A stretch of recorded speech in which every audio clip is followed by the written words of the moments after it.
just look at the bloke. He doesn't present himself too well. And number two, his accent, New Zealand accent. Yeah, a couple of ad homs to begin the stream. Don't ad hom anyone, I say, and then I go and ad hom the bloke. But g'day everybody, where's Wally here? Mitchell from Australia and Rob Durham, they made a complete dog's breakfast out of these globe tools yet again today. Now, in order to do a triangulation using a sextant, we use the Mercator projection map as shown here. You can't draw circles on a Mercator map. There's distortions in that there map, Rob. Come on, you should know this. So we all know that in order to do a sextant triangulation, you need to use a Nautical Almanac to give you the zenith of the celestial bodies. Oh, hold on, Rob. Nope. Can't use a Nautical Almanac. That's a globe tool. There be R in there. you get it, Wally. But how do we get a flat Mercator projection map from a globe? I'll let this guy explain. Projection.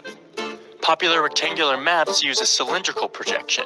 Imagine putting a theoretical cylinder over the globe and projecting each of the points of the sphere onto the cylinder surface.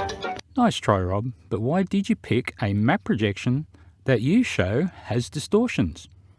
Then you drew circles on it, and then you back project it back to a globe. Well, duh, of course the circles will be bendy, but a nice job, Rob, showing that the Mercator projection is from a globe. Well done. So let's have a look what Rob's done. So for shits and giggles, I'm just going to start by drawing a load of circles all over this map, like so. And then I'm going to take this map and wrap it around a sphere in AutoCAD. And on first glance, everything probably looks normal.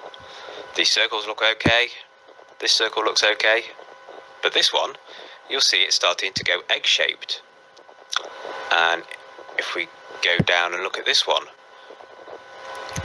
which reaches to the South Pole, this one gets pointed. So the circles are okay around the equator areas, although they won't be a perfect circle. And the further north or south they get, the more egg-shaped or even teardrop-shaped they become. So yet again, more globe proof here, Rob. The further north or south you go, the latitude lines become compressed. So you mean the 69 miles per degree along latitude lines gets less the further you move away from the equator in either direction. So like it's wrapped around a ball or something, hey? Fancy that. If only you could see that sort of thing happening in real life. Oh wait, you can. What should this actually look like when done correctly? Well, a cool sub of mine, Bert Rickles, he did this a little while back. He sent me the link to his full video, and the link is in the description as always. Let's have a look. I'm only going to focus on Anchorage in Stellarium, but the other ones are going to be pretty much the same. If I look up the star Thuban should be at an altitude of about 35 degrees, 34 minutes. And so what I've done was I've taken my skywatching app that I was developing, and I decided to add a mode that simulates the distance from where the star is over a GP based on the angle measured. So here we can see that Thuban has an altitude of 35.55 degrees, and 0.55 degrees would be somewhere around 35 minutes or thereabouts, which would be closer to what we have here. And I haven't heard a flat earther try to disprove the 69 miles per degree rule. And so if we measure the star at 35.55 degrees, you subtract that from 90 degrees, and you're going to be left with about 54 point some degrees. And then you multiply that, and I'm using kilometers in this case, which works out to be about 111 kilometers per degree. So from Anchorage to the ground where Thuban is directly overhead should be 6,000 453 kilometers or thereabouts. And this would be the geolocation on Earth where the star should be directly overhead. And I've done the same for the other stars as well. So let's try Markab next. 36.21, 36.23. Let's try Menkar, and Menkar has 30.97. So as you can see, they're very close. So what would happen if we drew a circle that was equidistant around the Earth from the GP of where that star was directly overhead? This one appears fairly circular, but you can see that some of these appear to be slightly misshapen. And you can see that all three have a central point where they intersect with each other. And if I change the time, you can see it doesn't really matter where they are. This one here just disappeared. That means that it has gone below 0 degrees altitude.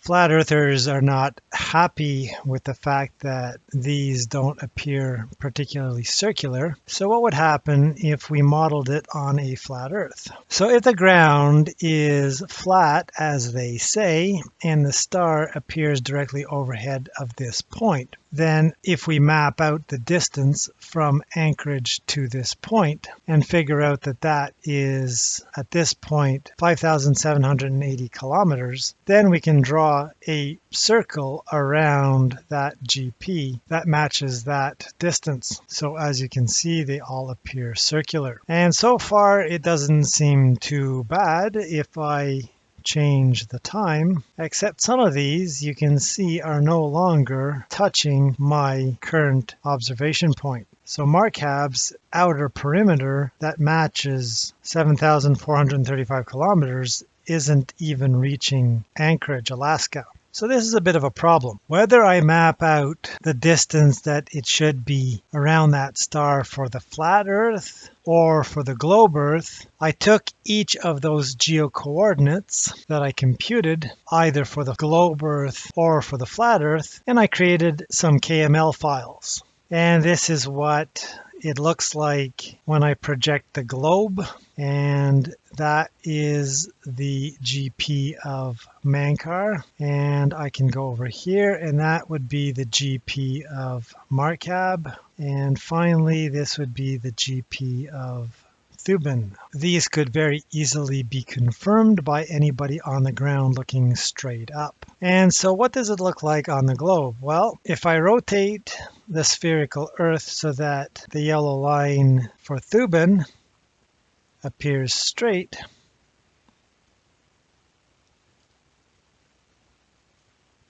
you can see that it goes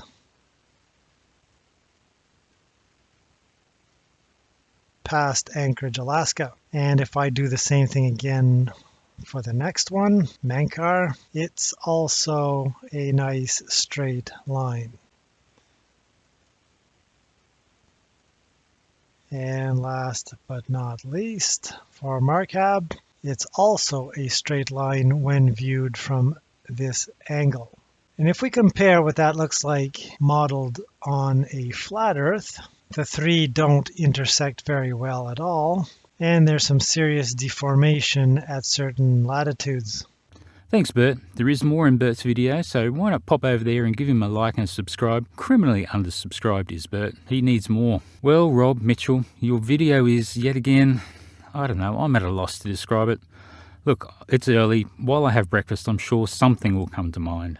Finally, the ISS passed right over Mitchell just before his stream started. Mitchell was showing this right after dawn, and the ISS's down-facing camera was showing this from 400 kilometers above Mitchell.